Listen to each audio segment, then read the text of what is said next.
We are going to start today by looking at a completely uh, bizarre spectrum of human behavior. Oh, absolutely bizarre. Right. Like, picture someone casually tossing a rival's wedding ring into a rushing river. Yeah. And then picture someone meticulously picking a lock on a warehouse door at, like, 3 in the morning. Classic burglary setup. Exactly. Hmm. And finally, picture a person sitting cross-legged on a neighbor's porch, refusing to eat and threatening them with literal divine displeasure. I mean, the wrath of the gods if a debt isn't paid. Right, which sounds like historical street theater. It really does. On the surface, these sound like completely unrelated events, Yeah. a petty argument, a burglary, and some performance art. But the law has a highly specific, mathematically precise box for every single one of those actions. It does. The law operates as this taxonomy of human mischief. Mm-hmm. It takes the infinite chaos of how we interact, how we hurt each other, how we steal, how we deceive, and it forces that chaos into a rigid framework. It has to decide exactly where a physical trespass ends and, say, a psychological assault begins. And that framework is exactly what we are dismantling today in this deep dive. Mm-hmm. If you are listening, you are stepping into the shoes of an Osmania University law student staring down Unit V of the Law of Crimes syllabus. A very heavy syllabus, I might. Oh, totally. And you don't need us to give you a basic glossary. You already know the foundational concepts. What you need is to master the intricate mechanics of the Paratia Naya Sanhit, or the BNS of 2023. Right, the new code. Yeah, the historic replacement for the 1860 Indian Penal Code.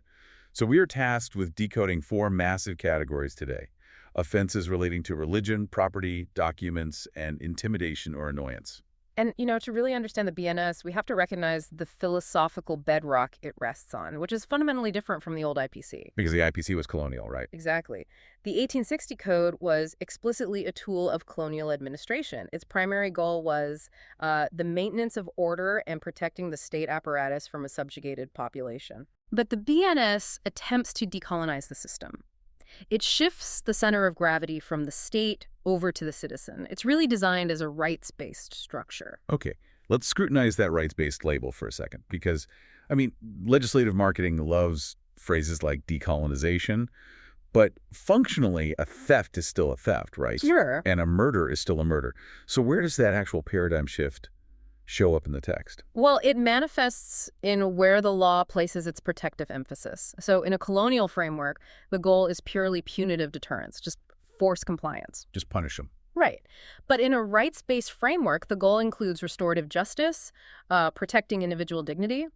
For instance, the BNS excises all that outdated, patronizing language about consent and brings in robust, modern definitions. Which is huge. It is. And furthermore, it absorbs the realities of the 21st century. I mean, the IPC could never have anticipated digital stalking or cyber syndicates or weaponizing social media. No, of course not. They had telegraphs, maybe? Exactly. The BNS integrates these digital vectors directly into the substantive law. It's an operational modernization, not just slapping new words on old laws. Okay, so the law is mapping a society that lives half in physical reality and half online. Precisely. Keeping that in mind, let's open up the first major category in Unit V, offenses relating to religion. This spans BNS sections 298 to 302. And this is, historically, a really volatile area of Indian jurisprudence, isn't it? Oh, incredibly volatile. It's that constant friction between freedom of expression and the protection of religious sentiments. Right. So how does the law navigate that? The structural genius here, if applied correctly anyway, is that the law refuses to play the role of a theologian. It doesn't pick sides. Exactly. The state doesn't litigate the validity of the belief. It acts as a secular peacekeeper. The legally protected interest isn't the deity, it's the public order and the psychological security of the citizens. So it's about preventing malicious provocations that could start a riot. That's the core of it, yes. Which requires a really precise analysis of intent. So let's construct a hypothetical for our exam prep. Imagine a tourist at a sensitive historic temple. They're, walking backwards, staring through their camera, framing a shot. Okay, I see where this is going. Yeah, they back directly into a sacred central idol. They knock it to the stone floor. It shatters. Total chaos. Devotees are furious. Massive emotional distress. Did this clumsy photographer commit a crime under Section 298 or 299? Based on those facts, unequivocally no. Wait, really? Even though everyone is outraged? Even then. Ew. This perfectly illustrates the need for mens rea, the guilty mind. Oh, okay. The photographer was negligent, maybe even grossly negligent, and they cause severe property damage and distress. They'd face huge civil damages, sure. But not criminal. Right, because Sections 298 and 299 demand a much darker threshold. They explicitly require deliberate and malicious intention to outrage religious feelings. So the law demands malice as an active ingredient, not just like a byproduct of stupidity. Exactly. Stupidity isn't criminal here. And that phrase, deliberate and malicious, is a vital protective barrier. Because otherwise, people will be suing each other constantly. Right. If merely causing offense was enough, society would be paralyzed. Someone is always offended by something. The prosecution has to prove you entered that temple premeditating the insult. Okay, that makes sense. Which brings us to a critical modernization. Section 299 is the BNS version of the famous IPC 295A. Yes. Very heavily litigated. Right. It deals with outraging religious feelings, but the BNS injected 3 specific words into it through electronic means. And that addition completely alters the geography of the crime. How so? Well, under the 1860 framework, you needed physical proximity. You had to stand in a public square and shout or hand out pamphlets. The damage was localized to whoever was standing there. Right, the village square. But today, a person sitting in their bedroom can edit a deeply offensive video, attach a malicious caption, and broadcast it to millions via a WhatsApp forward in seconds. So the velocity of the provocation is just exponential now. A single post can ignite riots in 3 states at the same time. Exactly. By codifying electronic means, the law acknowledges the weapon has changed, even if the malicious intent is the same as it was 100 years ago. It stops the digital sphere from being a lawless void. Precisely. And the syllabus also directs us to look at specific communal protections, like Section 301, which criminalizes trespassing on burial places. Oh, right. Offering indignity to a corpse or disturbing a funeral. But again, the text insists on that intention to wound feelings, right? Yes. Intent is always the anchor. And Section 300 operates similarly for the living. It criminalizes intentionally disturbing a religious assembly. So you can't just run into a church or a mosque and start blowing an air horn. Right. If they are lawfully engaged in worship, disrupting them is an offense. It all comes back to preserving societal harmony. Okay, so that establishes the boundaries for intangible beliefs. Now we need to cross into the highly tangible. The fun stuff. Yeah, the most expansive territory in Univ and N offense. The core property offenses. Theft, extortion, robbery, and dacoity. The anatomy of taking what isn't yours. Let's start at the absolute foundation with theft, Section 303. Section 303 is honestly a masterpiece of drafting. There is zero ambiguity. It doesn't rely on some vague idea of stealing. It lays out a strict 5-part diagnostic test. 5 ingredients. Yes. And if the prosecution misses even one of these 5 elements, the theft charge collapses. Doesn't matter how unethical the person was. Okay, let's lay out those 5 pillars for the listeners taking notes. Okay, number 1, dishonest intention, the mens rea. Right. You have to want to do something shady. Exactly. Number 2, movable property. So I can't steal your house. No, you can't commit theft of land or a house. That's trespass or illegal eviction. Movable only. Got it. What's 3? Number 3 is moving the property. The slightest motion is sufficient, but it has to be moved to accomplish the taking. Number 4, taking it out of the possession of any person. This is heavily scrutinized in court. And finally, number 5, without that person's consent. Implied or express consent, right? Right. Okay, let's stress test those ingredients. Yeah. Scenario A. Let's say I'm a guest at your house. I see a gold ring on your side table. I want to get rich, so I slip it into my jacket and leave. That is quintessential theft. All 5 pillars are there. Movable property in my possession in my house. You moved it by putting it in your pocket. No consent. And the act of taking it proves dishonest intention. Okay, that's the baseline. Simple. Now let's introduce some friction. Scenario B. Straight from the historical illustrations. I'm walking alone on a desolate highway, middle of nowhere.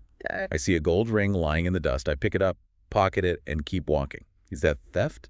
Legally, no, it is not. Wow. Why not? It fails ingredient number 4. The property must be taken out of the possession of a person. A ring abandoned on a public highway isn't in anyone's possession right then. The owner lost it. So they aren't exerting control over it. Right, so taking it from the dust isn't theft because there's no possession to violate. But wait, I haven't suddenly become the legal owner just because I found it in the dirt. No, you definitely haven't. And there is a legal mechanism for what happens next, which we'll cover in Section 3 of the syllabus. Criminal misappropriation. Exactly. If you later find out who the owner is and you still keep it, your innocent act turns into a crime, but at the exact moment you picked it up. Not theft. That distinction between title and possession is everything. Which brings me to my absolute favorite illustration in the whole syllabus. Scenario C, the jeweler. Oh, this is a great one. It's so counterintuitive. Okay, so I own a luxury watch. I take it to a jeweler for repairs. The repairs are done, and I owe them a huge fee for the labor. Right. I walk into the shop. I see my watch on the counter. I grab it, shove the jeweler out of the way, and run out without paying. Did I just steal my own watch? Yes, you are guilty of the theft of your own property. It feels so wrong to a layperson. How do you steal something you have the title to? Because theft law doesn't care about ultimate ownership or title. It cares about lawful possession. When you handed the watch over and incurred a debt, the jeweler gained a mechanic's liens under civil law. They have a legally sanctioned right to hold that watch as security until you pay. So their right to hold it temporarily supersedes my right to take it back. Exactly. It's in their lawful possession. You snatched it with dishonest intent, moving movable property out of their possession without consent. You violated their possessory right. The title is completely irrelevant. That is an amazing exam trap, separating ownership from possession. Now, the BNS didn't just copy the IPC here. It modernized things for urban street crime. Let's talk about Section 304, snatching. Right, snatching is entirely new. Because standard theft usually implies stealth, Yeah. like a pickpocket. Yes, stealth. But snatching addresses a different psychological trauma. The BNS defines it as theft involving sudden, quick, or forcible seizure of property from a person. So the guy on the motorcycle who rides by and rips a gold chain off your neck. Exactly. Or grabbing a phone out of your hand on the train. It happens in a fraction of a second. And before this, courts struggled with how to classify it, right? Yeah. Was it theft? Was it robbery? It required legal gymnastics. But Section 304 recognizes that the sudden surprise force makes it inherently more dangerous than secretly taking a wallet. So it's elevated to a distinct crime up to 3 years in prison. But while the law gets tougher on snatching, it gets surprisingly progressive on petty theft. Yes. This is a massive paradigm shift. The proviso to Section 303. Right, so if the stolen property is under 5,000 rupees and it's a first-time offender, The court can sentence them to community service. which is wild, as long as they return the property or pay the victim back. Exactly. It's a deliberate move away from just locking everyone up. Sending a first-time offender to prison over a few thousand rupees usually just turns them into a hardened criminal. Right, they network in prison. Yeah, and it clogs the courts. Community service forces them to repay their debt constructively, and restitution makes the victim whole.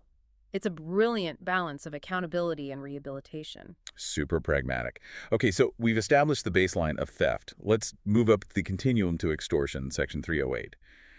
If theft is taking in secret, how does extortion work? Extortion weaponizes fear. In theft, the owner doesn't consent. Often they don't even know what's happening, but in extortion, the offender actually compels the victim to consent. But it's poisoned consent. Precisely. You intentionally put someone in fear of injury to them or someone else to dishonestly induce them to hand over property. The syllabus has a really modern example of this. It's not just mobsters in a back alley anymore. Right. It says A threatens Z by sending a message through an electronic device that your child will be put to death unless you send me 1 lakh rupees. Notice the electronic device part again. Yes. The extortionist could be on another continent.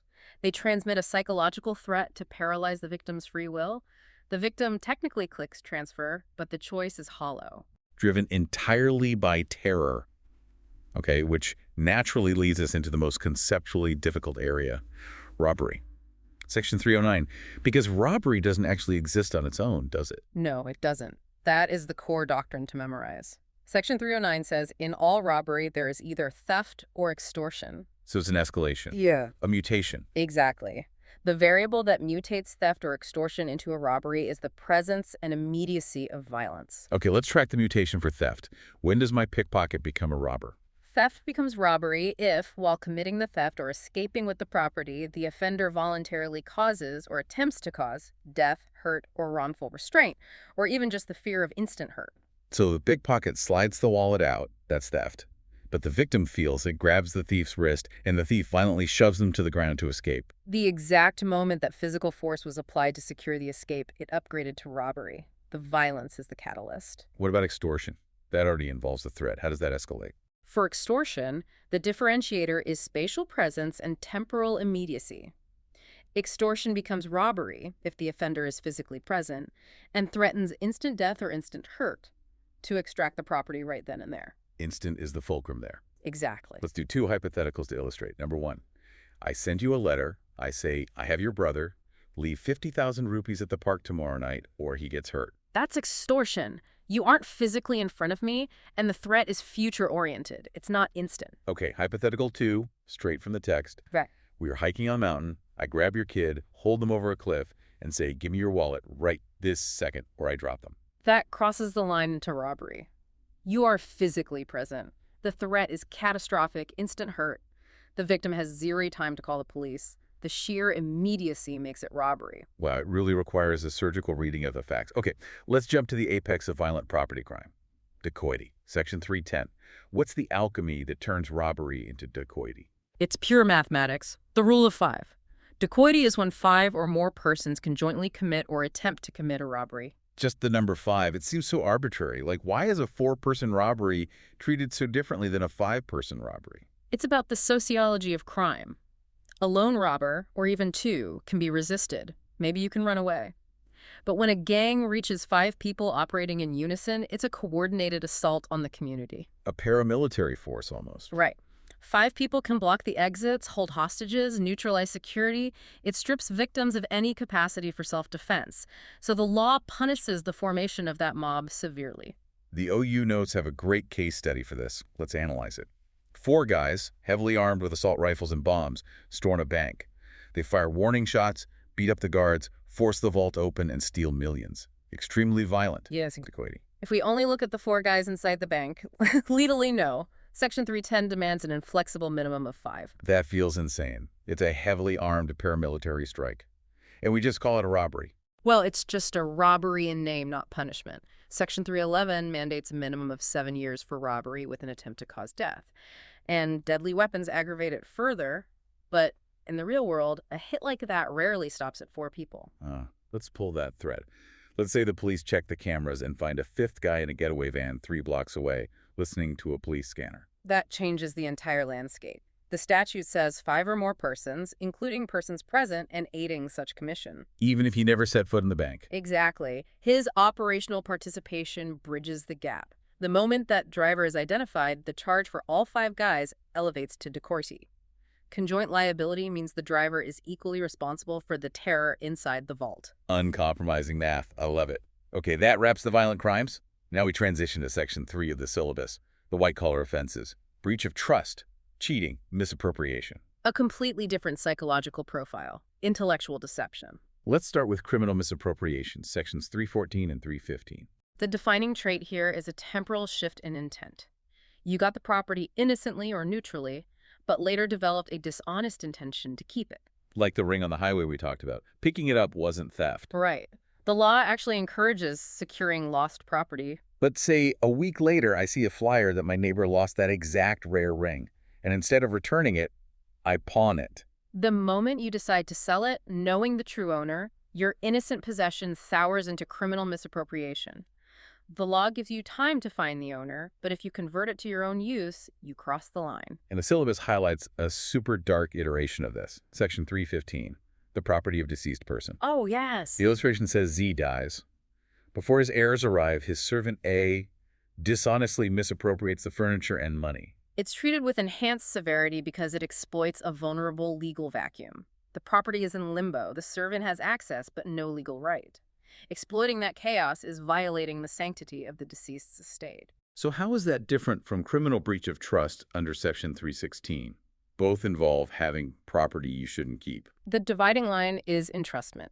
In misappropriation, you just find the property. You have no formal relationship with the owner. Breach of trust requires a pre-existing legal relationship where you were deliberately handed dominion over the property. Like a fiduciary duty. Exactly. Think of a corporate accountant managing payroll or a warehouse manager guarding inventory. They have legal access for a specific purpose. If the accountant siphons funds to an offshore account, they haven't just stolen, they shattered a legally binding architecture of trust. Which flows into receiving stolen property, Section 317. If I buy TVs out of an alley van, I'm guilty. Yeah. But the BNS expanded this, didn't they? Yes. The old code said property was stolen if taken by theft, extortion, robbery, or breach of trust. The BNS explicitly added property obtained by cheating. So if a crypto syndicate runs a phishing scam, drains a grandma's savings, and I knowingly receive those funds to launder them, you are receiving stolen property. Even though no physical theft happened, the proceeds of deception are just as tainted as the proceeds of an armed robbery. That is a huge update. Which brings us to cheating, sections 318 and 319. Cheating is so hard to prosecute because business deals fail every day. Contracts are broken.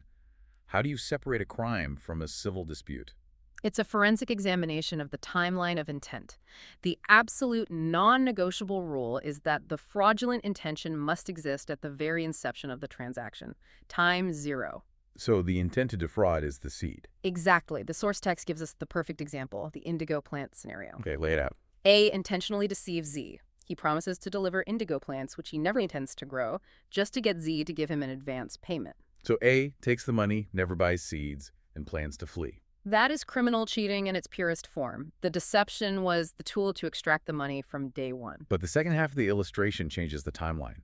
What if A takes the money, genuinely intends to grow the indigo, but his crop fails, so he breaks the contract? In that alternate timeline, A is only liable for a civil action. Even though the buyer lost their money either way? The financial outcome is identical, yes, but because the farmer possessed genuine intent to perform the contract at the moment he took the money, no crime occurred. The judge essentially has to read the accused's mind at the moment of the handshake. Fascinating. And Section 319 is cheating by personation. Yeah. Identity fraud, pretending to be someone else. And the text notes it applies whether the person is real or imaginary. That's a vital loophole to close. You can't say, hey, I didn't steal a real identity, I just invented a fake European prince to get investors. Right. The law recognizes the harm is the deception itself. Fake prince or real billionaire, the fraudulent inducement is legally identical. Okay, moving into Section 4, destruction and intrusion, mischief and criminal trespass. Let's start with mischief, Sections 324 to 328. Mischief sounds like kids throwing water balloons, but it's a serious economic crime. Very serious. It's anchored in economic utility. It's intentionally destroying property or changing it to diminish its value with the intent to cause wrongful loss. Let me push that logic. I'm walking past a luxury car. I hate the owner. I drag my keys down the door, leaving a scratch. The car drives perfectly. Is that mischief? Unequivocally, yes. The OU notes emphasize that even minimal damage qualifies. The aesthetic perfection of that car is part of its financial value. You diminished its market value intentionally. That is mischief. The text has some amazing Victorian illustrations for this, like introducing water into an ice house to melt the ice. It's a great example of diminishing utility. The ice house only has value if the water is frozen. By melting it, you didn't disappear the property, just a puddle now, but you eradicated its economic value. What about illustration G, shooting a horse you co-own with someone else? How can you be prosecuted for destroying something you own? Explanation 2 of Section 324 covers this. You own half the horse, sure, but when you shoot it, you are annihilating your partner's asset too, intending to cause them wrongful loss. The law protects the co-owner. Same logic applies to sinking your own insured ship to defraud the underwriters. Exactly. The destruction of your own asset is just the mechanism to inflict economic damage on a third party. And the BNS actually overhauled the sentencing for all this. Right, they graded the penalties. Yes. Basic mischief is 6 months. But if you target government property, it's elevated. And there's a sliding scale based on the financial damage. 20,000 to 1 lakh rupees gets you up to 2 years. Over 1 lakh is even more severe. The punishment mathematically aligns with the economic devastation. Awesome. Let's move from destruction to invasion. Criminal trespass, sections 329 to 334. The BNS structures this as an escalating ladder. Let's climb it. Level 1, criminal trespass. Level 1 requires physical entry onto someone's property, plus a specific mens rea. Intent to commit an offense or to intimidate, insult, or annoy. So a lost hiker wandering onto private land isn't a criminal. No, that's just a civil trespass. But an activist chaining themselves to a tree to annoy a logging company, that intent transforms it into a criminal trespass. Level 2 elevates it. House trespass. This is like the castle doctrine. A human dwelling has a higher expectation of privacy. You commit house trespass by entering a building, tent, or vessel used as a dwelling. And the text says even introducing any part of the body is enough. Yes. If you smash a window and reach your arm in to unlock the latch, the crime is complete the millisecond. Your fingertips break the plane of the window. You don't have to haul your whole body inside. Level 3 is lurking house trespass. This sounds terrifying. It introduces psychological terror. Lurking means active concealment. A burglar breaks in, hears the owners come home, and slides into a closet to hide. The active attempt to evade detection elevates the severity. And finally, level 4, housebreaking, section 330. The statute lists 6 exhaustive methods for this. Let's run through them.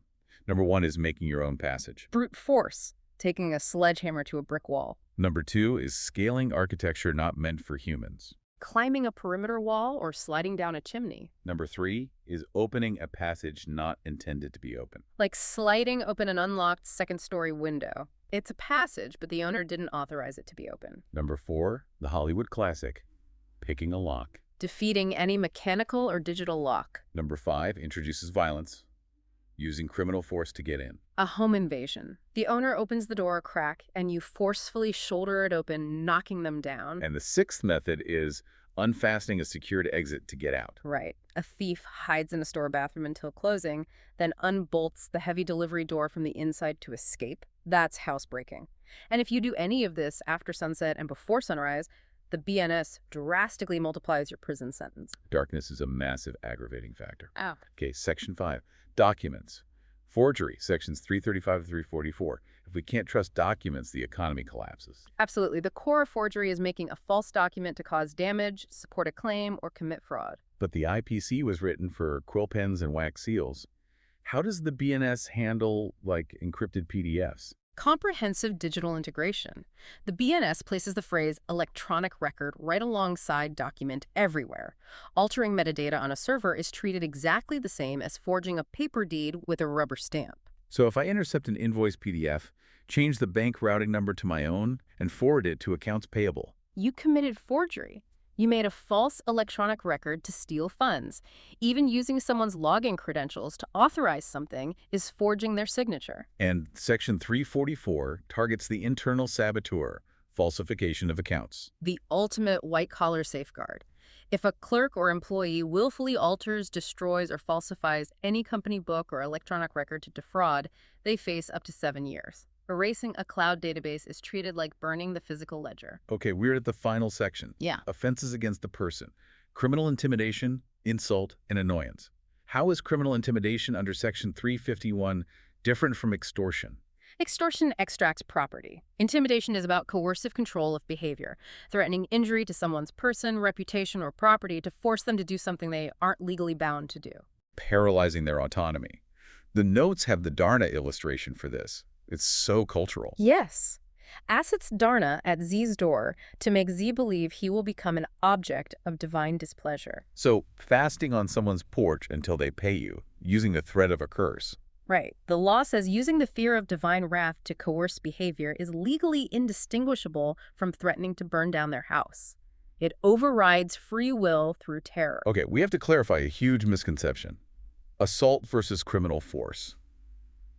The media uses assault for everything, like he was assaulted at the bar, but legally, that's wrong. Entirely inaccurate. The law bifurcates an attack into 2 phases. Phase 1 is assault, section 106. And this is just the threat phase, right? Yes. Making a gesture or preparation that causes someone to apprehend imminent criminal force. It requires 0 physical contact. So if I pull my fist back to punch you and you flinch, that's the assault. Exactly. The fear is the injury. Phase 2 is criminal force, section 105. That's the actual application of force without consent. The impact. But it's not just punches. The notes talk about throwing water. Right. If we are arguing and I intentionally throw a glass of ice water in your face, it doesn't cause physical pain, but it's an intentional application of force to cause profound insult. That is criminal force. Raising the glass is the assault. The water hitting me is the criminal force. That is the exact anatomical breakdown. Perfect. And lastly, section 355. Misconduct in public by a drunken person. It's a preventative measure. It criminalizes being intoxicated in public and causing annoyance. It lets police intervene before the behavior escalates into mischief or violence. Well, we have meticulously dismantled Unit V today. from the boundary between clumsiness and malicious religious insult to the math of a 5-person dacoity and the temporal limits of cheating. And I hope you listeners realize the BNS isn't just a list of rules. It's a highly sophisticated matrix balancing human nature greed, anger against the need for an orderly society. You are officially equipped with the tools to ace this Osmania University syllabus. But I'll leave you with a final thought for the future. We talked about how the BNS integrated electronic records. It caught up to the smartphone era. But what about the metaverse? Oh, wow. The next frontier. Right. If an avatar uses unauthorized code to break into a virtual dwelling, is that level 4 housebreaking?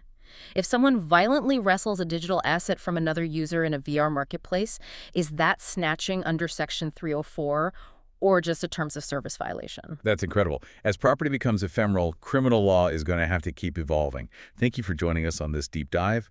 Good luck with UniV.